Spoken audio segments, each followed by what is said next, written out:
C'è un momento preciso in cui l'orrore smette di essere una semplice storia di fantasmi, una storia di paura, e diventa qualcosa di molto più inquietante, di molto più grande.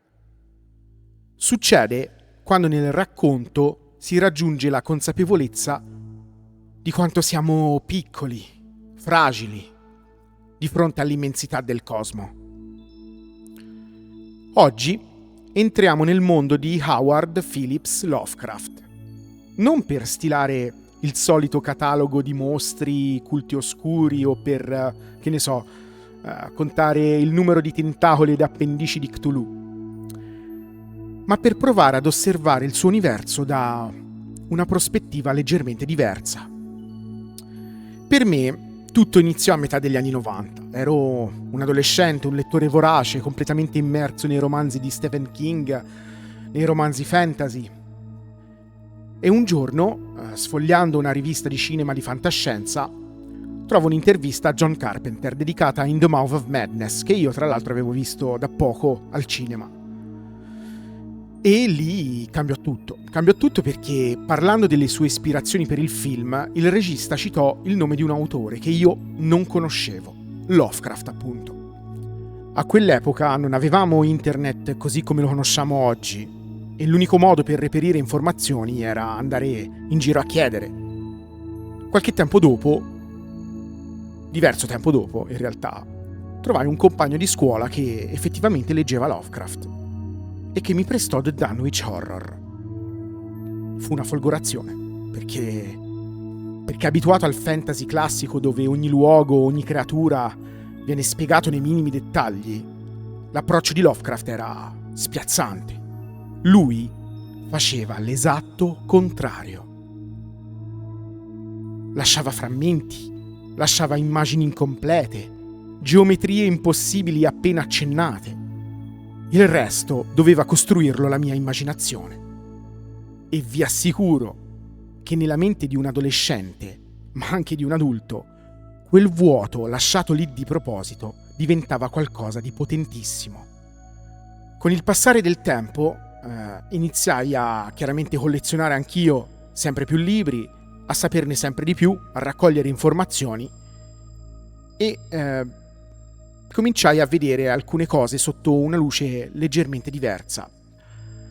Perché le cosiddette divinità Lovecraftiane non mi sembravano semplici entità soprannaturali, ma piuttosto mi davano l'idea di forze immensamente più antiche, più aliene, più distanti, più distanti, e soprattutto sembravano regolate da leggi naturali troppo lontane dalla nostra comprensione.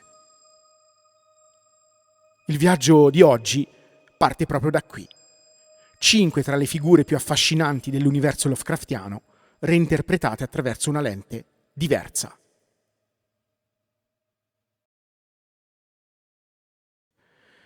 Se dobbiamo iniziare a mappare questo abisso, non possiamo che partire dal centro, dal principio.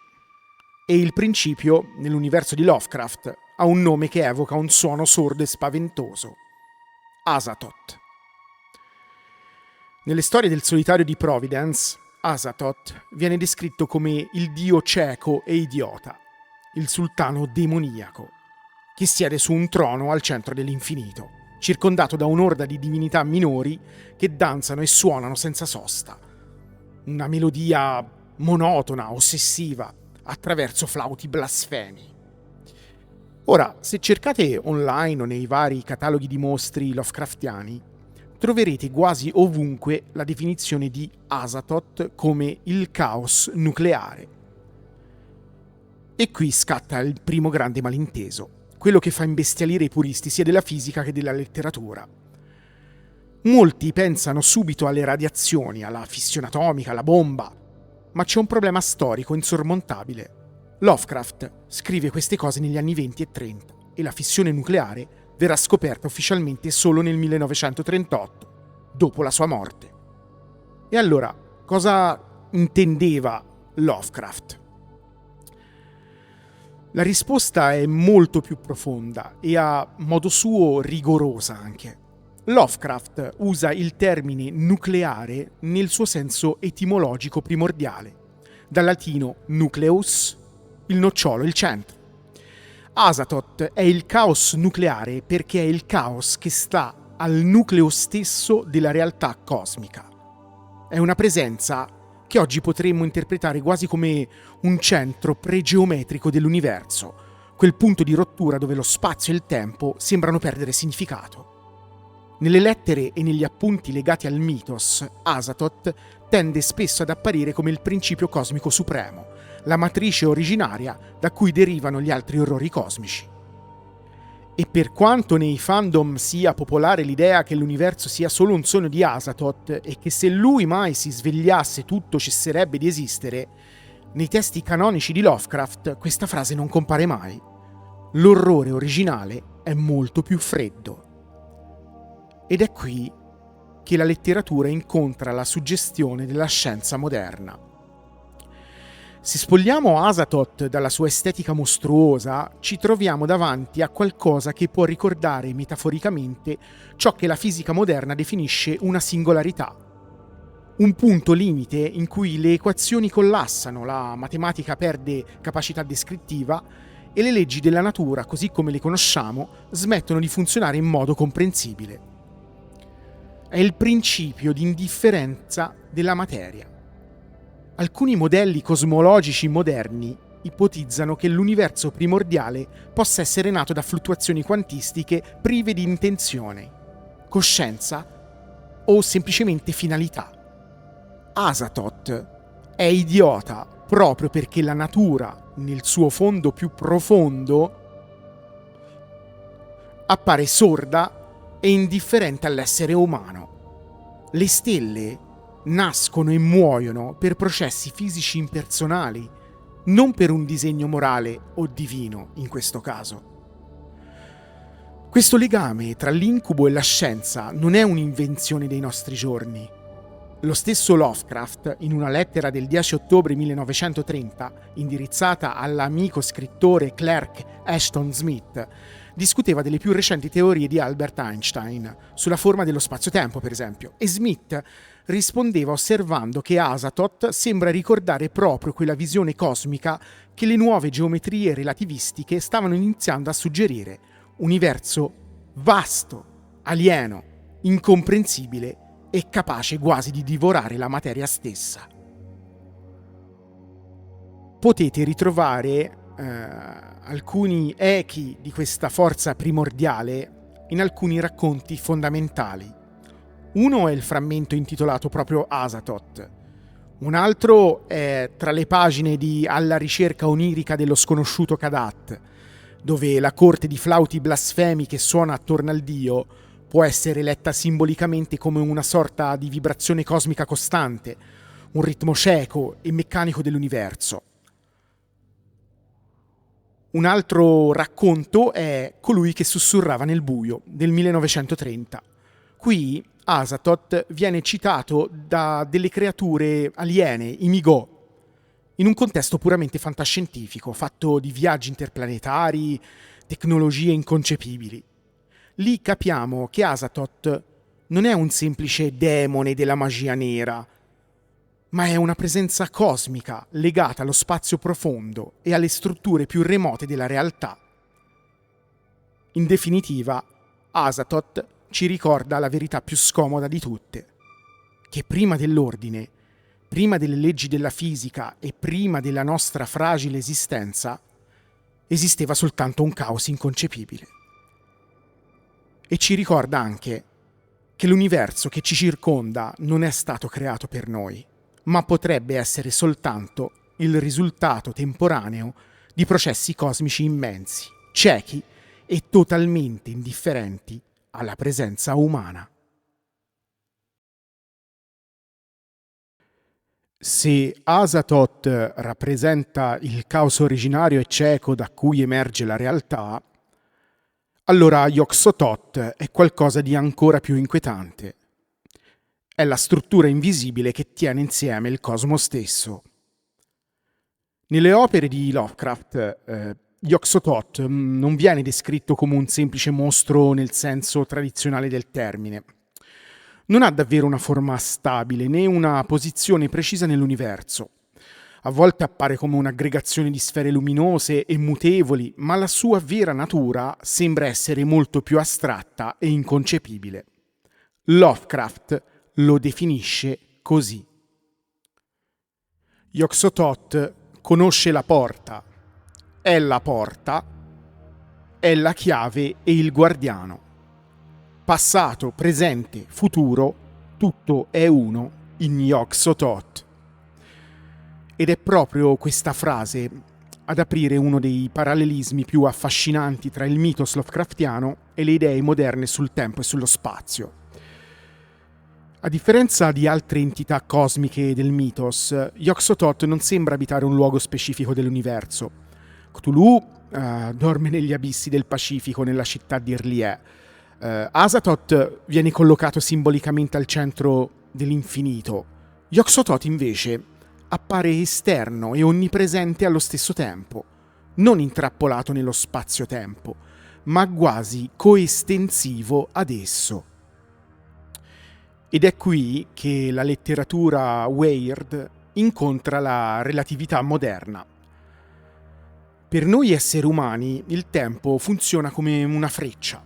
Il passato è perduto, il futuro non esiste ancora e noi viviamo imprigionati in un presente che scorre continuamente.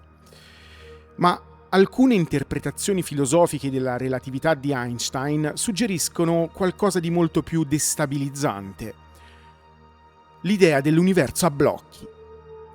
Secondo questa visione, il tempo non scorre davvero. Passato, presente e futuro coesistono simultaneamente all'interno di una struttura quadridimensionale chiamata spazio-tempo. Noi percepiamo il tempo in sequenza soltanto perché siamo esseri limitati a una prospettiva lineare. Ed è difficile non notare quanto questa idea ricordi Yog-Sothoth. Non nel senso che Lovecraft abbia anticipato la fisica moderna in modo scientifico, ci mancherebbe, ma perché Yog-Sothoth sembra incarnare narrativamente la possibilità di un'esistenza non vincolata alla nostra percezione lineare del tempo.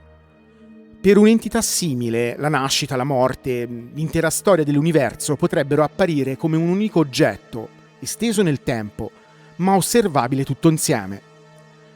Yog-Sothoth è la porta proprio perché rappresenta il punto di passaggio oltre la nostra comprensione tridimensionale proprio della realtà. Attraversarlo significherebbe uscire dalla percezione umana ordinaria dello spazio e del tempo. Questo concetto emerge chiaramente in uno dei racconti più celebri di Lovecraft, che ho già citato nell'intro, L'orrore di Dunwich, del 1928. Qui Yog-Sothoth genera una progenie ibrida insieme a una donna mortale, Lavinia, e i figli, Wilbur e il suo gemello invisibile, non appartengono completamente alla nostra realtà fisica. Wilbur, per esempio, cresce a una velocità innaturale, come se il tempo non significasse nulla per lui, mentre il fratello mostruoso rimane parzialmente impercettibile agli esseri umani, quasi fosse solo in parte ancorato alla nostra dimensione tridimensionale. Ma è in Attraverso i cancelli della chiave d'argento, scritto insieme a Hoffman Price, che Lovecraft porta queste idee al loro estremo filosofico. Il protagonista, Randolph Carter, presente in altri racconti, attraversa dimensioni e livelli di esistenza sempre più astratti, fino a incontrare proprio Yog-Sothoth. Qui il racconto suggerisce qualcosa di radicale. L'identità umana non è un'entità stabile e separata, ma soltanto una manifestazione locale di qualcosa di immensamente più vasto, multidimensionale. È una delle rappresentazioni narrative, secondo me, più affascinanti dell'idea che il nostro io possa essere soltanto una sezione limitata di una realtà molto più grande, estesa oltre il tempo e lo spazio percepibili. Questo legame tra cosmicismo e geometria dello spazio-tempo non rimase confinato al solo Lovecraft. Anche il suo amico Robert Howard, il creatore di Conan il Barbaro, introdusse nelle proprie storie elementi di geometria aliena e dimensioni incomprensibili, segno di quanto queste nuove visioni cosmiche stessero veramente influenzando tutta la letteratura weird di quell'epoca. Ed è forse qui che Yog-Sothoth diventa davvero inquietante. Perché non rappresenta semplicemente un mostro proveniente da un altro mondo o una divinità. Rappresenta la possibilità che il tempo lineare, così come lo percepiamo, sia soltanto un'illusione della mente umana, che passato, presente e futuro esistano già simultaneamente e che l'universo non sia costruito attorno alla nostra esperienza, ma attorno a strutture cosmiche immensamente più grandi, impersonali e incomprensibili. In fondo, Yog-Sothoth non distrugge il tempo, ci suggerisce qualcosa di molto peggiore, che il tempo, forse, non è mai esistito nel modo in cui crediamo di viverlo. Se Azathoth rappresenta il nucleo cieco della materia e Yog-Sothoth la struttura invisibile dello spazio-tempo, allora con Nyarlathotep incontriamo qualcosa di completamente diverso. Incontriamo l'eccezione assoluta del pantheon Lovecraftiano. Incontriamo il caos strisciante. A differenza di altre entità cosmiche del mitos, che appaiono distanti, dormienti o imprigionate oltre la realtà umana, Nyarlathotep cammina tra noi. Non ha bisogno di essere evocato dagli abissi o richiamato attraverso rituali impossibili. Attraversa le città degli uomini, parla le nostre lingue, assume forme riconoscibili e soprattutto possiede una personalità. Una personalità inquietante, ironica, manipolatrice. Lovecraft lo descrive come il messaggero, l'anima e il braccio operativo degli dei esterni. Ed è proprio questo a renderlo così diverso da Azathoth o Yog-Sothoth. Nyarlathotep non rappresenta soltanto l'orrore cosmico, lo comunica. Ma la nascita di questo personaggio nasconde anche un dettaglio storico estremamente interessante. Nyarlathotep nasce infatti da un vero incubo avuto da Lovecraft nel 1920. Nel racconto breve che porta il suo nome, l'entità non appare come un mostro tentacolare, ma come una figura umana, antropomorfa, alta, magra, quasi simile a un antico faraone egizio. È ciò che fa ancora più inquietante. Viaggia di città in città come una sorta di conferenziere scientifico itinerante. Mostra macchinari misteriosi, fatti di vetro e metallo, produce scintille, manipola correnti elettriche, espone esperimenti incomprensibili che lasciano il pubblico affascinato e terrorizzato allo stesso tempo.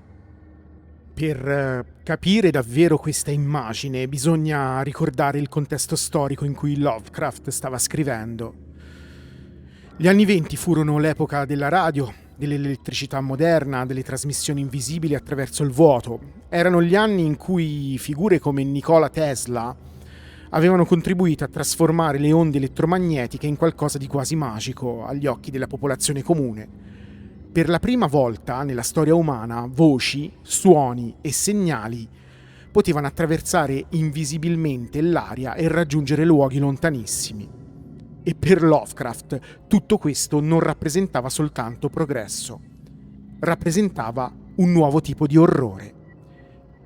Ed è qui che possiamo tentare uno dei parallelismi più affascinanti dell'intero mitos. Se Azathoth è il caos cosmico inconcepibile e Yog-Sothoth la totalità dello spazio-tempo, allora Nyarlathotep può ricordare metaforicamente un segnale invisibile che attraversa il cosmo e diventa percepibile soltanto quando trova una mente o uno strumento in grado di riceverlo. è l'interfaccia tra l'abisso e la coscienza umana. Forse è proprio per questo che Nyarlathotep è l'unica entità del mitos a parlare, persuadere, manipolare e sedurre. Gli altri dei esterni sono troppo vasti, troppo alieni o troppo remoti per essere compresi direttamente. Nyarlathotep invece sembra tradurre l'inconcepibile in forme che la mente umana possa percepire, anche se il prezzo di questa comprensione è spesso la follia. Il suo apparente sadismo potrebbe allora essere interpretato non come una forma di malvagità morale nel senso umano del termine, ma come l'effetto devastante prodotto dal contatto tra la mente umana e qualcosa di troppo vasto per essere sostenuto, quasi come un circuito che si sovraccarica quando viene attraversato da una corrente troppo forte. Nyarlathotep non distrugge necessariamente con la forza fisica, ma attraverso la conoscenza, la percezione e la rivelazione. Questa natura di ponte tra il razionale e l'inconcepibile emerge chiaramente in due racconti fondamentali. Il primo è proprio Nyarlathotep del 1920, dove la civiltà sembra lentamente sfaldarsi, ma non a causa di invasioni o catastrofi naturali, ma perché le persone vengono ipnotizzate dalle dimostrazioni scientifiche e dalle misteriose correnti elettriche mostrate proprio dal viandante oscuro. È una metafora potentissima della paura che il progresso tecnologico possa avanzare più velocemente della capacità psicologica umana di comprenderlo. Il secondo racconto fondamentale è I sogni nella casa stregata del 1932. Qui il protagonista, Walter Gilman, è uno studente di matematica avanzata e fisica teorica che è ossessionato dalle nuove idee sulla geometria dello spazio e sulle dimensioni superiori. Studiando strutture matematiche impossibili, Gilman inizia lentamente a entrare in contatto con realtà che sembrano esistere oltre i limiti della percezione umana. Ed è proprio in questo contesto che compare Nyarlathotep, non come un semplice demone folcloristico, ma come una presenza che accompagna Gilman attraverso spazi multidimensionali, geometrie impossibili e regioni cosmiche dove le normali leggi della realtà sembrano svanire. In definitiva, Nyarlathotep rappresenta forse l'aspetto più angosciante dell'intero mitos Lovecraftiano, perché non suggerisce che l'orrore cosmico si trovi soltanto nelle profondità dello spazio o in dimensioni inarrivabili. Suggerisce qualcosa di molto più vicino. Suggerisce che le forze più incomprensibili dell'universo siano già al lavoro intorno a noi, invisibili, silenziose, in attesa di essere percepite. E che ciò che chiamiamo progresso scientifico possa anche essere il lento processo attraverso cui l'umanità sta imparando, poco alla volta, a sintonizzarsi con un segnale che forse non avrebbe mai dovuto ascoltare. Dopo aver attraversato il vuoto primordiale, le geometrie dello spazio-tempo e le onde invisibili, il nostro viaggio nel Pantheon di Lovecraft compie una deviazione improvvisa. Ci spostiamo dalle stelle per scendere sulla Terra. Entriamo nel territorio della biologia, della chimica organica e della carne. Incontriamo Shub-Niggurath, il capro nero dei boschi con i suoi 1000 cuccioli. Nel corpus originale di Lovecraft, Shub-Niggurath è un'entità quasi sempre evocata nell'ombra. Il suo nome compare costantemente nei rituali dei cultisti, il celebre Ya Shub-Niggurath, ma Lovecraft la descrive raramente in modo diretto. furono soprattutto gli autori successivi del mitos a trasformarla progressivamente in una sorta di divinità della fertilità o della natura selvaggia. Ma nel cosmicismo lovecraftiano non esiste alcuna immagine rassicurante della natura e nemmeno della maternità. Shub-Niggurath rappresenta sì la fertilità, ma nella sua forma più impersonale, incontrollata e mostruosa. Non la fertilità come armonia, creazione, bensì come proliferazione cieca della materia vivente.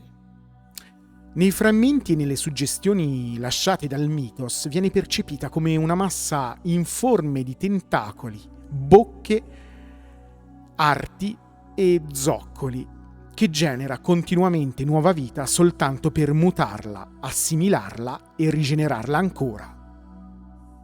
Ed è qui che l'orrore cosmico incontra una delle intuizioni più disturbanti della biologia moderna. Perché, dal punto di vista delle interpretazioni più materialiste della biologia, la vita può essere descritta come un insieme di processi chimici privi di intenzioni morali. I meccanismi evolutivi non perseguono il bene o il male, favoriscono replicazione, adattamento, mutazione e sopravvivenza.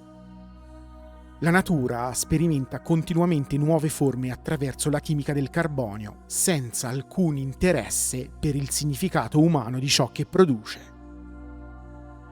Shub-Niggurath può allora essere letta metaforicamente come la personificazione di questa proliferazione biologica originaria. È la carne che si organizza nel fango primordiale, è la biosfera incontrollata, è la spinta della materia vivente a espandersi, mutare e colonizzare ogni ambiente disponibile. Ed è forse proprio questo l'aspetto più rivoltante di questa entità. In Shub-Niggurath l'individuo perde importanza, conta soltanto il processo biologico. La vita singola, la coscienza e persino l'identità personale diventano temporanee manifestazioni di qualcosa di immensamente più antico e impersonale, ossia la materia vivente stessa. Questa fusione tra proliferazione biologica e orrore cosmico emerge in filigrana in alcuni racconti meno citati ma estremamente significativi. Uno dei più interessanti è L'ultimo esperimento, The Last Test, scritto nel 28 insieme ad Adolphe de Castro. Ambientato durante un'epidemia devastante, il racconto collega simbolicamente il nome di Shub-Niggurath a temi di alterazioni della carne, febbre, degenerazione biologica e trasformazione fisica incontrollata. È uno dei rari momenti in cui il culto dell'entità viene associato direttamente alla vulnerabilità del corpo umano, quasi suggerendo che la proliferazione della vita e quella della malattia appartengano allo stesso processo impersonale della natura. Un secondo riferimento compare in Colui che sussurrava nel buio del 1930. Qui il nome di Shub-Niggurath emerge durante una registrazione clandestina legata a rituali notturni nei boschi del Vermont. A pronunciarlo non sono soltanto esseri umani, ma anche i Migò, le creature aliene provenienti dallo spazio profondo. Ed è proprio questo dettaglio a rendere il riferimento così potente. Perché se persino entità aliene riconoscono e invocano questa forza, allora il culto di Shub-Niggurath sembra alludere a qualcosa di molto più universale di una semplice leggenda terrestre. Questa idea di una sorgente biologica informe e impersonale venne ulteriormente sviluppata anche dagli altri autori. Clark Ashton Smith, grande amico di Lovecraft, immaginò nei suoi racconti la figura di Ubbo Satla, una massa primordiale di melma vivente situata nelle profondità della Terra, da cui sarebbero emerse le prime forme biologiche del pianeta. È una visione che rafforza perfettamente la sensibilità cosmica del mitos. All'origine della vita non troviamo un Eden ordinato o una creazione armoniosa, ma una materia caotica che ha iniziato lentamente ad autoreplicarsi nel buio. Ed è proprio qui che Shub-Niggurath ci lancia forse la provocazione più intima e disturbante di tutto il pantheon Lovecraftiano. Ci suggerisce che la vita, prima ancora di diventare umana, morale e cosciente, sia soltanto una forza chimica selvaggia e impersonale. Ci suggerisce che noi stessi non siamo il fine della creazione, ma una delle innumerevoli forme temporanee prodotte dalla stessa materia vivente che continua a dividersi, a mutare e proliferare negli abissi della natura. Un impulso biologico antico, cieco ed instancabile, qualcosa che non ha mai smesso di pulsare e che forse non risponde ad altro se non a se stesso. E alla fine arriviamo a lui, all'icona assoluta, alla creatura che più di ogni altra è diventata il simbolo stesso di Lovecraft. Incontriamo Cthulhu. Cthulhu vive uno strano paradosso. Nella cultura popolare è ovunque, compare nei videogiochi, nei fumetti, sulle magliette, nei giochi da tavolo, nelle canzoni metal, nelle serie televisive e persino nei peluche.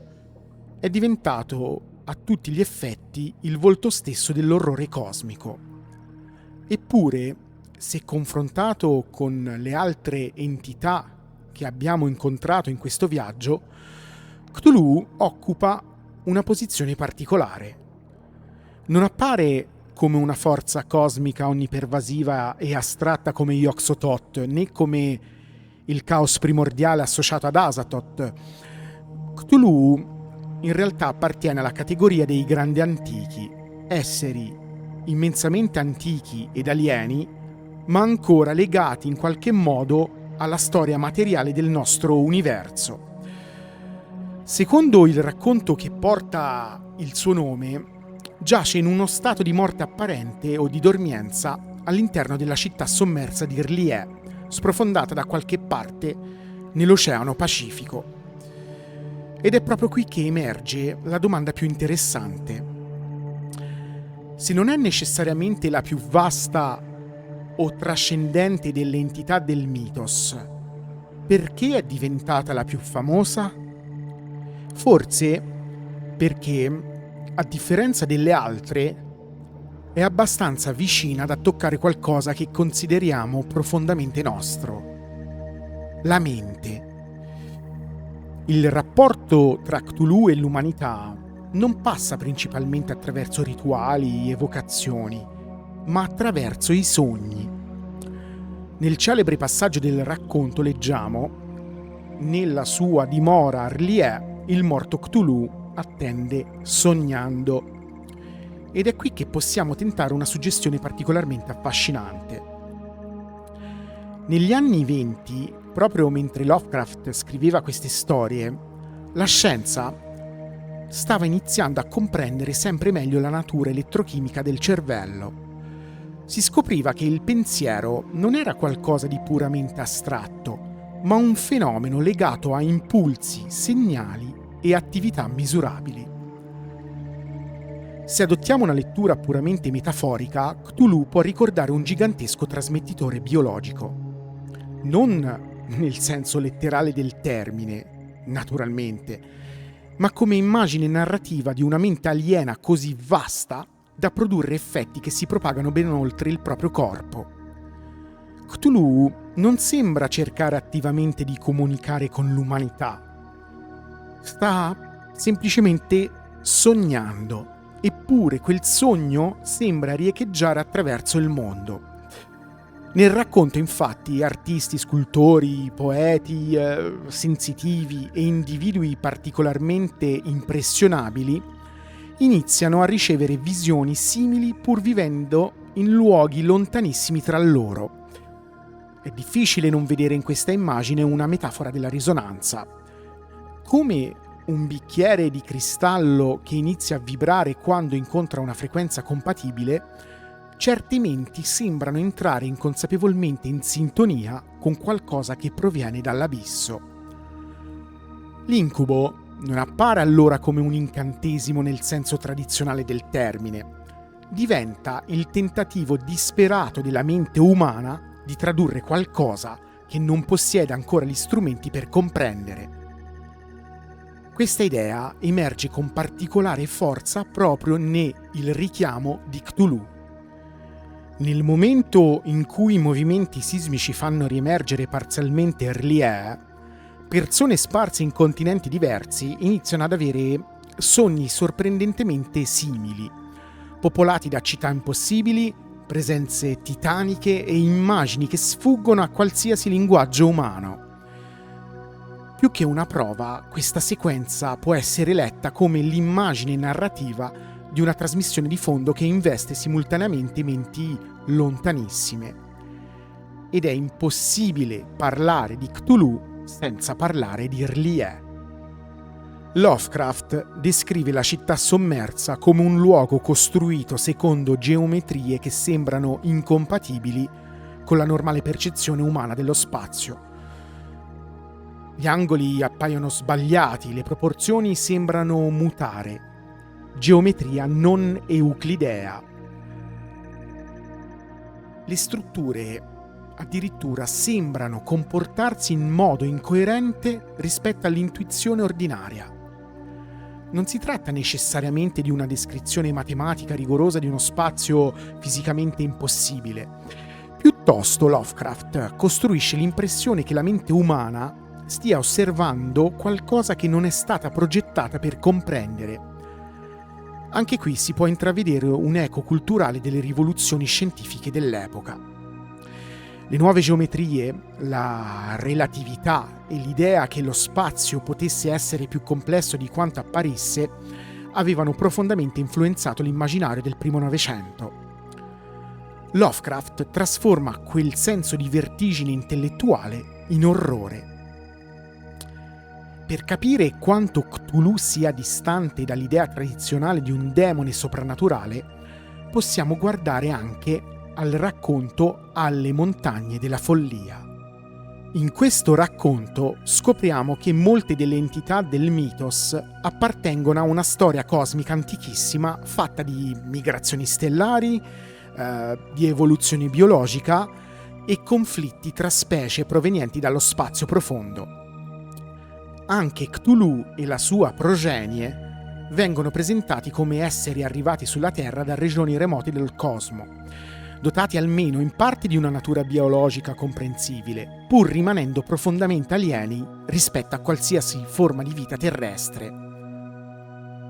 L'orrore non nasce quindi dalla magia, nasce dalla biologia, dalla cosmologia e dalla possibilità che la nostra civiltà occupi soltanto un piccolo frammento di una storia immensamente più antica. Ed è forse qui che si trova il segreto della sua popolarità, perché Cthulhu non rappresenta soltanto un mostro, rappresenta un'attesa.